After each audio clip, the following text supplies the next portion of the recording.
కల్వకుంట్ల కవితక్క మీ అందరికి ఎరిగేగా. కల్వకుంట్ల కవితక్క అంటే ఒక బ్రాండ్. ఏమిట్లా బ్రాండు?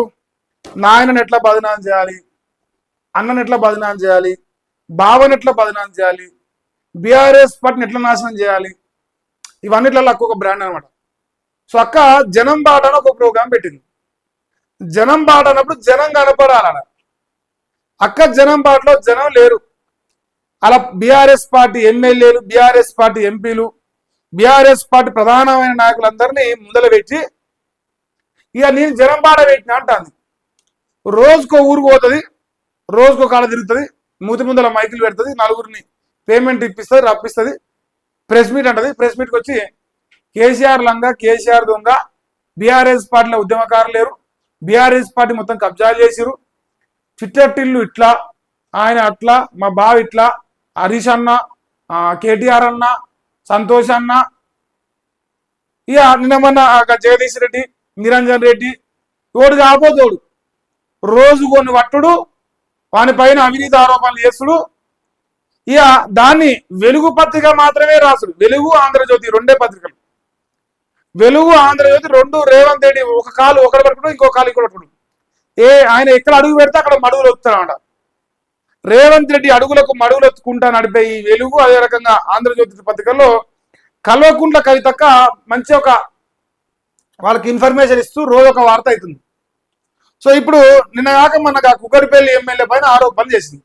మరి ఆయన కూడా ఈమె పైన ఆరోపణలు చేసిండు. ఆయన కూడా ఈమె భర్త పైన ఆరోపణలు చేసిండు. వాళ్ళ పైన ఎట్లాంటి ఎంక్వైరీ లేవు. కానీ ఈమె చేసిన ఆరోపణలకు వ్యాలిడిటీ ఎక్కువ. ఎందుకంటే హెడికోర్ ఇన్ఫ్రాస్ట్రక్చర్ లో మనకు బిజినెస్ లేవు కదా, లేదు. ఈయనకు ఎడికోర్ ఇన్ఫ్రాస్ట్రక్చర్ లో బిజినెస్ లేవు కదా, ఈమెకు ఒకదానికే ఉన్నాయి కదా. సో అందువల్ల ఈ ఎడికోర్ ఇన్ఫ్రాస్ట్రక్చర్ లో ఉన్న బిజినెస్ల కోసం, కల్వకుంట్ల కవితక్క గారిని సంతృప్తి పరచడం కోసం, ఆమె సంతోషాన్ని కళ్ళల్లో చూడడం కోసం రేవంత్ రెడ్డి గారి వెలుగు పత్రిక ఒక వార్త రాసింది. చూడరిగా ఐడిపిఎల్ భూములపైట విజిలెన్స్ ఎంక్వైరీ చేస్తున్నట. సమగ్ర దర్యాప్తునకు ఆదేశించిన రాష్ట్ర ప్రభుత్వం అంట. ఎస్పీ ఆధ్వర్యంలో స్పెషల్ టీము ఏర్పాటు చేసినట. రెవెన్యూ రికార్డులు సేకరిస్తున్న విజిలెన్స్ అంట. కూకట్పల్లిలోని 376 సర్వే నెంబర్లో భూములు అన్యాక్రాంతం అవుతున్నాయట. వేల కోట్ల భూముల కబ్జాపై ఎమ్మెల్యే మాధవరం, ఎమ్మెల్సీ కవిత పరస్పర ఆరోపణలు, వీటి ఆధారంగానే కొనసాగుతున్న విచారణ. ఇప్పుడు పరస్పర ఆరోపణలు చేసుకుంటారు. ఎమ్మెల్యే మాధవరం కావచ్చు, కల్వకుంట్ల కవితక్క కావచ్చు. పరస్పరం అంటే ఇరు వర్గాలు కదా. మరి ఒక వర్గం పైన ఎందుకు జరుగుతుంది ఎంక్వైరీ?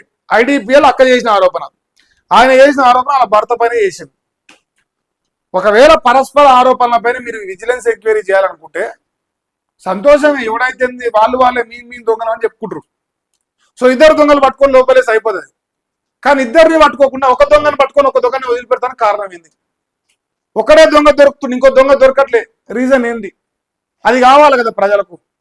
దాని సమాధానం చెప్తే మేము కూడా ఆహా ఓకో రేవంత్ రెడ్డి మంచోడు, సో విజిలెన్స్ ఎంక్వైరీ చేసిండు, సో కవిత అవినీతి మొత్తం బయట పెట్టిండు, మాధవరం కృష్ణారావు ఆయన పేరు ఆయన కూడా అవినీతి మొత్తం బయట పెట్టిండు అని చెప్పేసి గొప్పగా మాట్లాడుకుంటాం మేమే. కానీ కల్వకుంట్ల కవితను సేవ్ చేస్తూ మాధవరావుని ఇట్లా మెడలు వంచే ప్రయత్నం ప్రజల కోసమా, లేదు కవితక్క పగ నెరవేర్చడం కోసమా, ఇంకా దేనికోసం? లేదు కల్వకుంట్ల కవిత కుటుంబం పైన వచ్చిన అవినీతి ఆరోపణను కప్పిపుచ్చడానిక?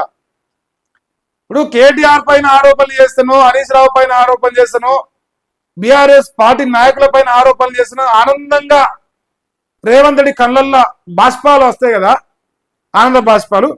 మరి ఎందుకు ఈ విషయంలో కల్వకుంట్ల కవితక్క మీద ఎంక్వైరీ లేదు? ఈయన ఒక్కరి పైనే ఉన్నదా? వీళ్ళ పైన లేదా, రాదా? ఇప్పుడు ఏంటంటే ఈయనను రాజకీయంగా ఒత్తేసి అక్క కళ్ళల్లో ఆనందం చూడాలి. కవితక్క నేను ఒక చిన్న విషయం చెప్తా, ఒక తమ్మునిగా. నువ్వు ఇంతవరకు ₹1 అవినీతి బయట పెట్టలే ఎవరిది.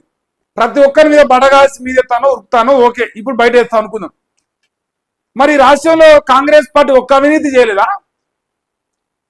ఒక్క అవినీతి కూడా 22-24 నెలలకెళ్ళి ఇగో అలా కాంగ్రెస్ పార్టీ ఉన్న మంత్రి బిడ్డ సుష్మా పటేల్, కొండా సురేఖ గారి కూతురు ఆరోపణలు చేసి 2 రోజులు అవుతుంది. దాని పైన స్పందించవు. గన్ను పెట్టి బెదిరించి దానిపైన స్పందించవు. రేవంత్ రెడ్డి 1,50,000 కోట్లతోని రేపు ఉగాదికి మొదలు పెట్టబోతాడు. కొత్త సంవత్సరం నాడు 1,50,000 కోట్ల ప్రాజెక్టు, దాని గురించి మాట్లాడవు. ఇప్పుడు నువ్వు ప్రజలకు పోయి జనం బాటలు పెట్టినప్పుడు ప్రజల గురించి మాట్లాడాలి, ప్రజా సమస్యల పైన స్పందించాలి. ప్రజా సమస్యలను స్పందించేది లేదు, ప్రజల గురించి మాట్లాడలేదు, 6 హామీల పైన విమర్శించేది లేదు. ఏదో ఉడతా భక్తిగా ఓ 4 వీళ్ళ పైన అన్నప్పుడు ఒకటి కాంగ్రెస్ మీద బిచ్చం వేసినట్టు ఒక ఆరోపణ ఎత్తాను అంతే. నీ ఫోకస్ మొత్తం, నీ టార్గెట్ మొత్తం బీఆర్ఎస్ అనేది యావత్ తెలంగాణ సమాజం గమనిస్తుంది. నేనేమంటున్నా, నువ్వు ఒకవేళ ముఖ్యమంత్రిని అయితాను మురుతాను కదా, ముఖ్యమంత్రిగా మురవాలి అని చెప్పేసి నువ్వు అనుకుంటే, నువ్వు కలగంచే ముఖ్యమంత్రి కుర్చీలో ఉన్నోళ్ళ పైన నువ్వు పోరాటం చేయాలి. ఇప్పుడు కేసీఆర్ పైన పోరాటం చేస్తేనే రేవంత్ రెడ్డి ముఖ్యమంత్రి అయింది. కానీ కేటీఆర్ తోని పోరాటం చేస్తే కారు. నీ వ్యవహారం ఏంటంటే, నువ్వు పోరాటం ఏమో కాంగ్రెస్ పార్టీతోని చేయవు, చేసే పోరాటం బీఆర్ఎస్ పార్టీతోని. కానీ నువ్వు ముఖ్యమంత్రి కావాలని కళ్ళగంటాను. ఇది ఏ రకంగా మొదలు పడుతుంది మరి న్యాయ నిర్ణేతలు నువ్వే డిసైడ్ చేసుకో. ఇప్పుడు నేను విజిలెన్స్ ఎంక్వైరీ అంటానుగా, రేపేమైనా బయట ఏది.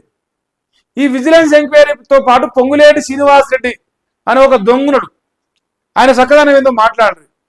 నీ ఎదురు చూస్తాను మా అక్క నోట్లకి వెళ్ళి ఎప్పుడు వస్తా పొంగులేటి శ్రీనివాస్ రెడ్డి.